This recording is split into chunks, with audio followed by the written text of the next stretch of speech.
Welcome to the Great Detectives of Old Time Radio from Boise, Idaho. This is your host, Adam Graham. If you have a comment, email it to me, box13@greatdetectives.net.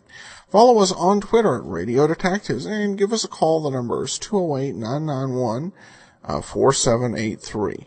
Well, today's show is brought to you by the support of our listeners. Thank you so much for all of your financial support. It's truly appreciated. And it's time for today's episode of Barrie Craig. We had a few lost episodes between last week's shows and this week's. This episode is entitled Never Murder a Mummy. William Gargan stars as Barrie Craig, confidential investigator.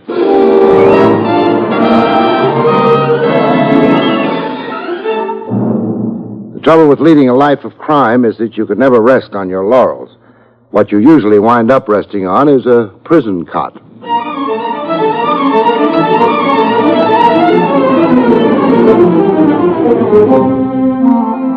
The National Broadcasting Company presents William Gargan in another transcribed drama of mystery and adventure with America's #1 detective, Barrie Craig, confidential investigator.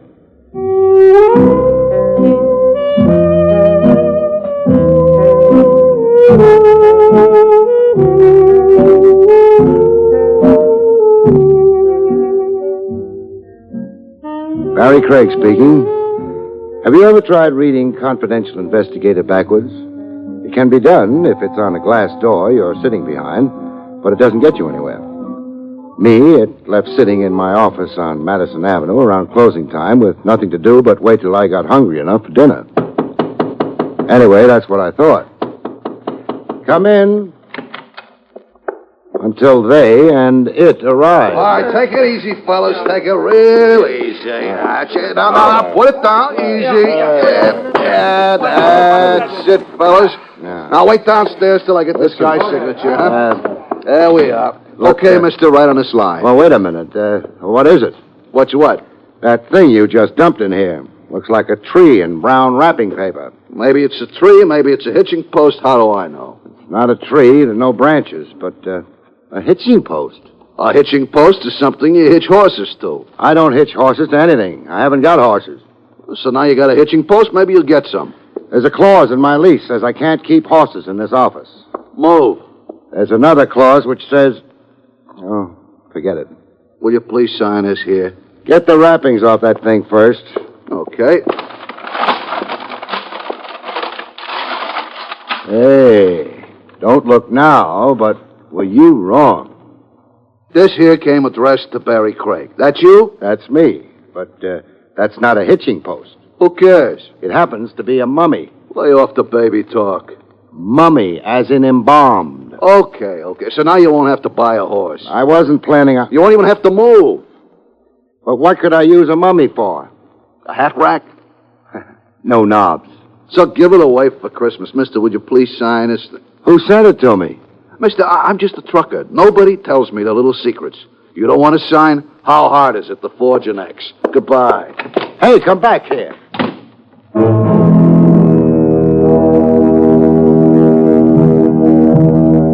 He didn't come back. By the time I got to the door, he was gone. I wandered back into the office and stared at the mummy. For all I could tell, the mummy was maybe staring back at me. I don't think either of us got much pleasure out of it. That was when the girl walked in. Staring at her was much more fun. Hello. Hello. You are Barrie Craig? I am. I am the Princess Nefertiti. How do you do? I am coming for my sister. I don't think There that you... she are. There? Princess, that happens to be a mummy. She are my sister. But isn't she a bit older than you are? Say, 5,000 years older? It's nothing. It's a long time between drinks. I am 5,000 years old. Well, I don't believe it. You like I prove it? Sure. I'm telling you something what happened long time ago to prove it. What you like to hear? Well, is it true what they say about Antony and Cleopatra? Ah, it's true. Sit down. Okay. I are sitting too. On me? You are Mark Antony. I are Cleopatra. It's over there, the Nile. It's beautiful music playing. It's very nice weather. Well, I'm glad the weather's nice. Cleopatra. She makes this with the lips. Nice and warm. I meant the weather. Look, Cleopatra, somebody Stop this jumping. It's only the beginning. And next installment ought to be something. Jake, this is the Princess Nefertiti. She came to get her sister. Yep. She was just showing me how things were between Cleopatra and Mark Antony. Yep. I do not like him. Oh, this is Jake, the night elevator man. On the Nile, there are not being elevator man. I go now. But, Princess... You are lousing up the history. See what you did, Jake? Loused up the history. You in a hurry? Yeah. Better not take the elevator down, then. I won't. Oh, but Jake, I owe you a dinner. Yep. Come on, I'll buy you one. After I find out where an Egyptian princess, 5,000 years old, goes when she goes home.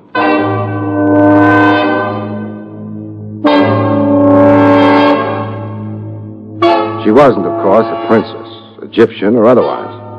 And she was a lot less than 5,000 years old. I didn't have to deduce that. She'd sat on my lap, remember? But I wanted to know why she'd put on the act and where the mummy came in. Must have had cars in old Egypt, eh? Yeah, it looks that way. She drives well. How's her cooking? I didn't notice. Jake, behave yourself. Remember, she's old enough to be even your grandmother. What do you think of that one? That's enough. She's stopping. Right in front of a big tomb. Yeah, inscription over the entrance. Yeah. Egyptological Museum. She's gone into the grounds, cutting around the building. There's a cement path. There must be an annex to the museum. There's a small house over there. Went inside. We following her in? I don't think so. Not yet, anyway. We'll try the museum first. I'd rather follow her. Jake, the museum might be more interesting. Huh? Well, all right, but... this door might do it.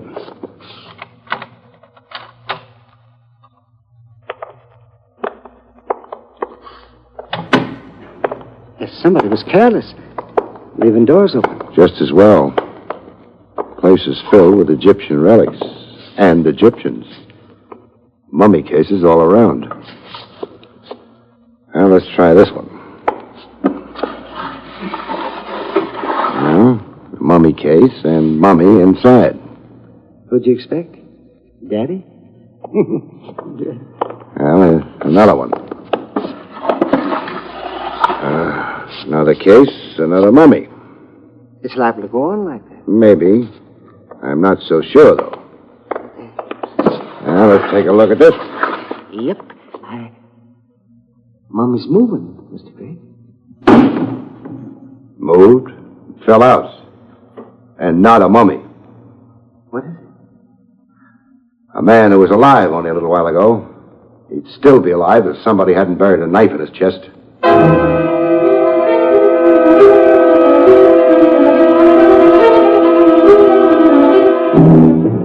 There was no knife around, proving pretty definitely the man in the mummy case had been murdered.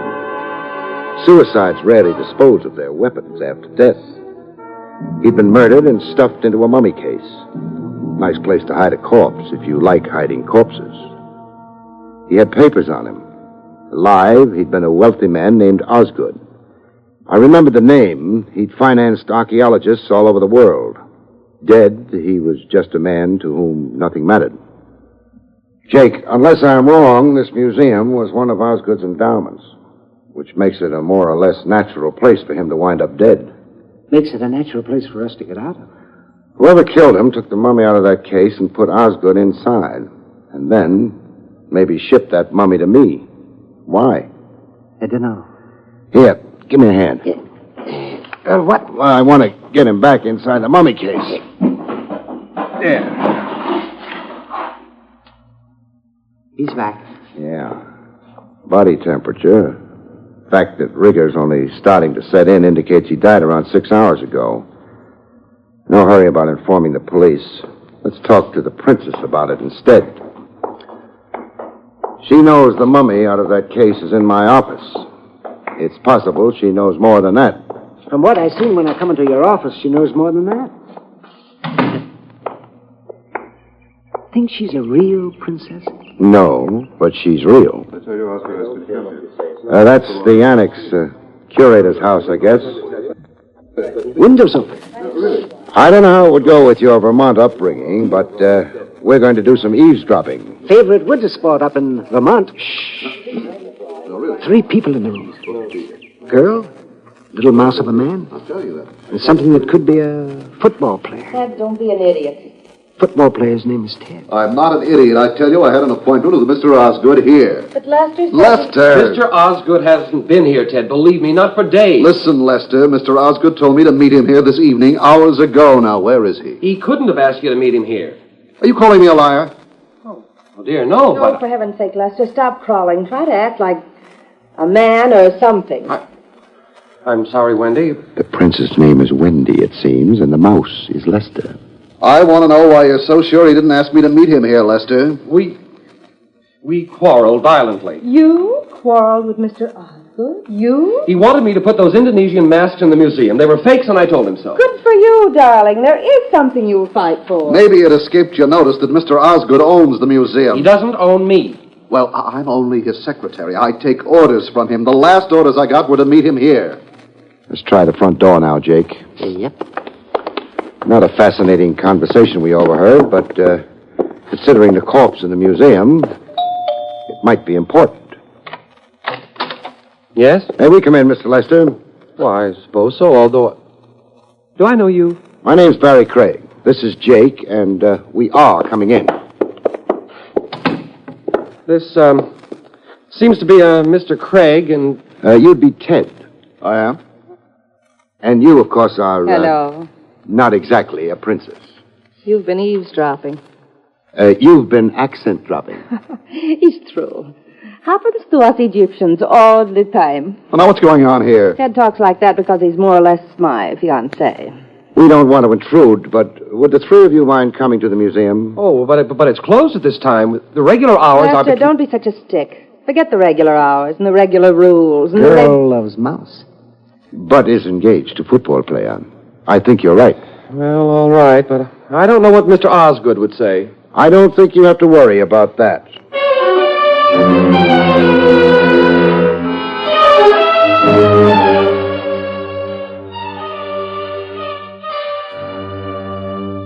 I had inside information on that. From inside a mummy case. Now, let's see. Yeah, this one right here. Well, this mummy case? Yes, that's what I wanted to show you. Open it, Lester. No, Why shouldn't he open it, Wendy? because there's blood on the floor. Girl's right. Since when have mummies started bleeding? They don't. Open the case, Lester. Very well. It's a trick. It won't prove anything. Anyone could have stabbed him. Stabbed who? I don't know. Whoever's in there. Lester. My dear, in spite of the fact that I've never before dared to mention it, I happen to love you very much. But that doesn't blind me to the fact that you're frequently a fool. Now, shut up. Don't talk that way to Wendy. Are you objecting to my telling her I love her or that she's a fool? I object to both. But she is a fool. Otherwise, she'd realize the only reason you're marrying her is the money she expects to get from Mr. Osgood. Lester, you're a worm. I probably am. I hate to interrupt all this good, clean fun, but you still haven't opened the case, Lester. I'm sorry. I'll do it at once.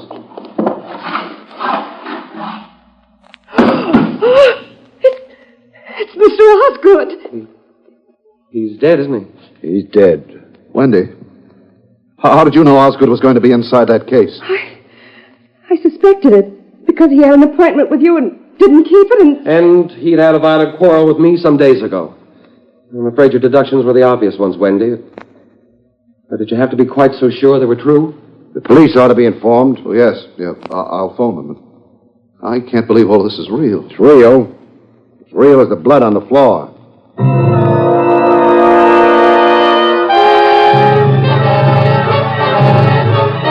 Police came, saw, and went. But before they went, they arrested Mr. Lester, so he went with them. Jake and I returned to my office. I thought perhaps the mummy might be getting lonely. That didn't turn out to be the case.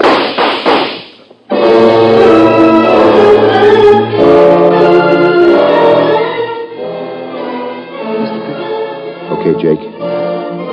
Whoever took those pot shots at us is gone. And so is the mummy.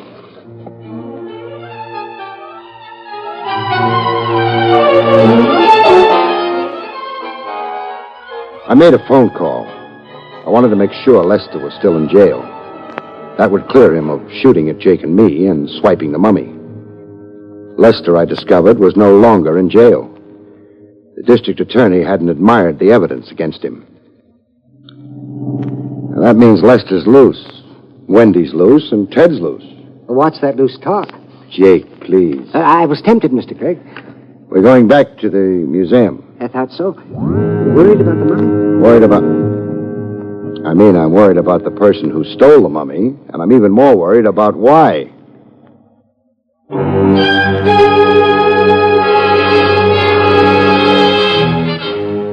I had an idea why.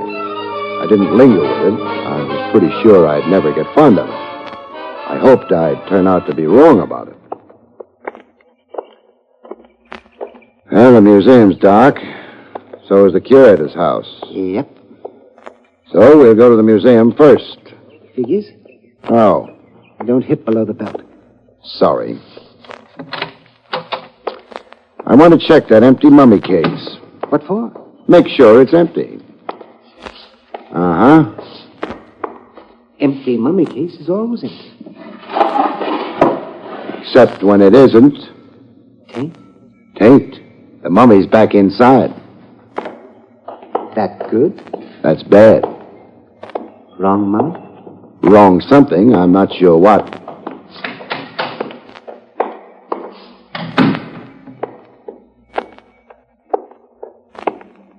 House is still dark. We'll change that. Thinking about the little fella? Lester? Yeah. What? He's in this up to his neck. Now, where's that doorbell?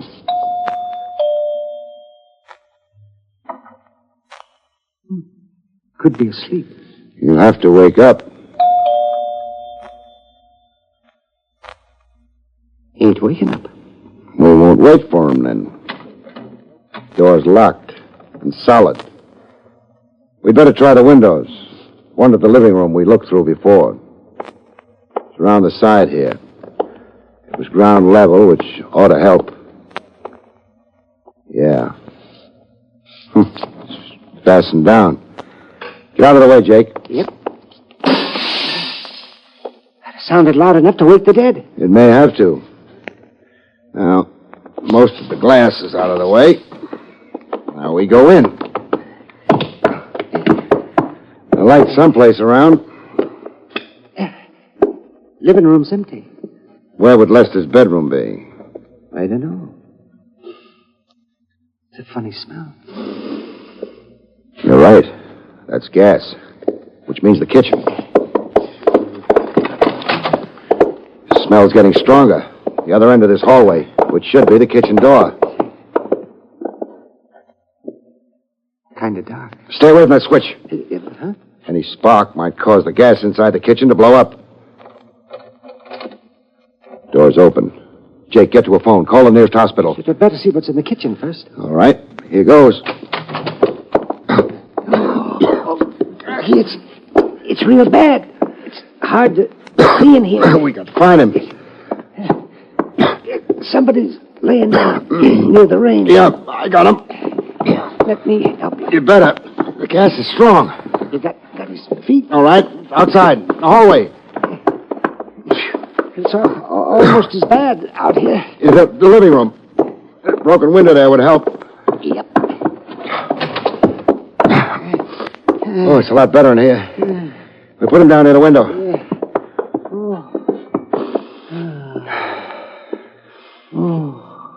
He don't look so good. He's still alive, though. Get on that phone. We need an ambulance fast to get to him before death does.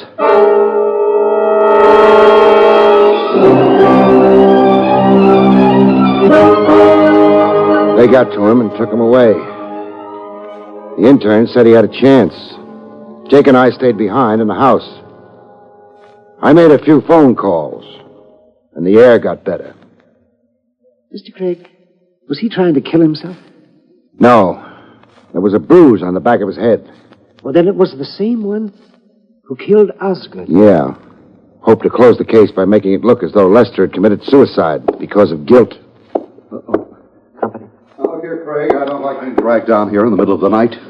You want Osgood's murderer caught? Sure, but there's a peculiar odor. Where's Lester? Out for the moment. That ought to be Wendy. I phoned her, too. Mr. Craig and Ted. Well, apparently they're cleaning up Osgood's murder, Wendy. Suppose they needed us here for something or other. But I thought the police decided it was Lester who... They didn't like the evidence too much, and they turned him loose. Where is he? The Samaritan Hospital. Condition critical. Jake and I found him in the kitchen, breathing gas. He tried to kill himself. You'd like that?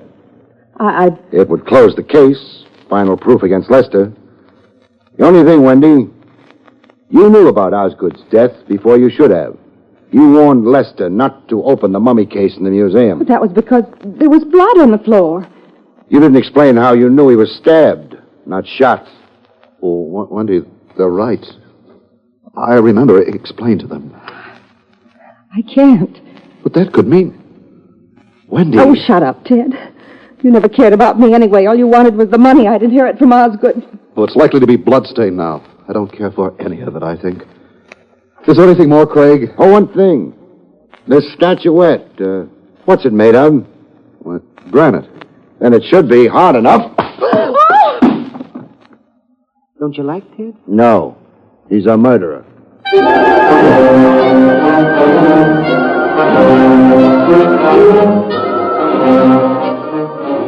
A murderer who'd been fingering the gun in his pocket while I talked. Being hit over the head by the statuette wouldn't damage him permanently. The state would take care of that.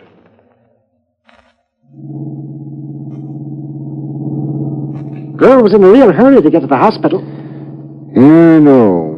What can she see in a mouse like Lester? Catnip? No argument.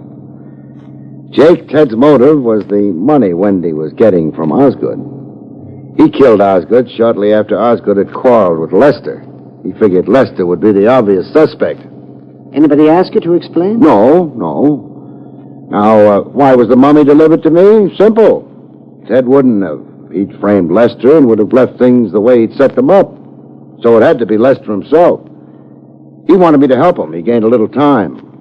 Thought you said nobody asked? Nobody did, but I'm telling you. Now, Wendy had seen Lester, so she came to my office to try to get the mummy back. Proof she was innocent. But if nobody asked you, why are you explaining? I'm not. I'm just dropping you off at the building. Oh. Well, thanks.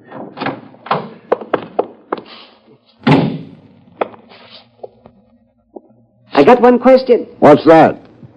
Is it true what they say about Anthony and Cleopatra?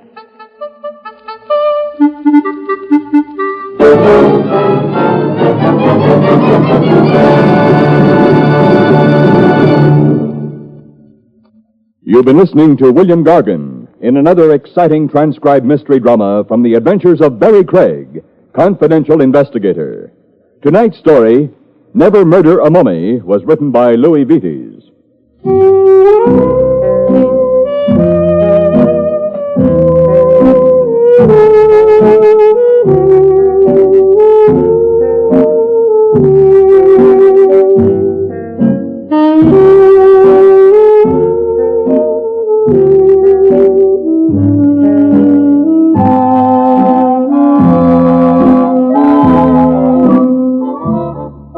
Next week, it's the strange story, Butlers Can Be Innocent, about which Barrie Craig has this to say. Butlers can be innocent. Maybe this is a little hard to believe, but the butler in question proves it the hard way.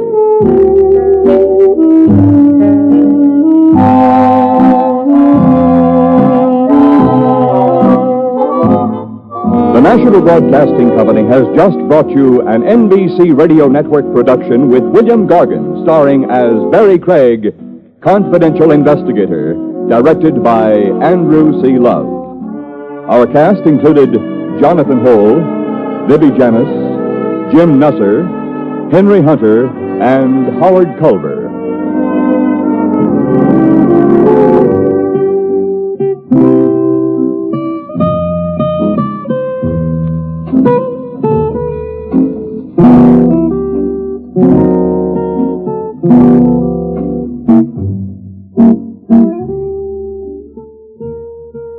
Join Groucho Marx for You Bet Your Life tonight on the NBC Radio Network.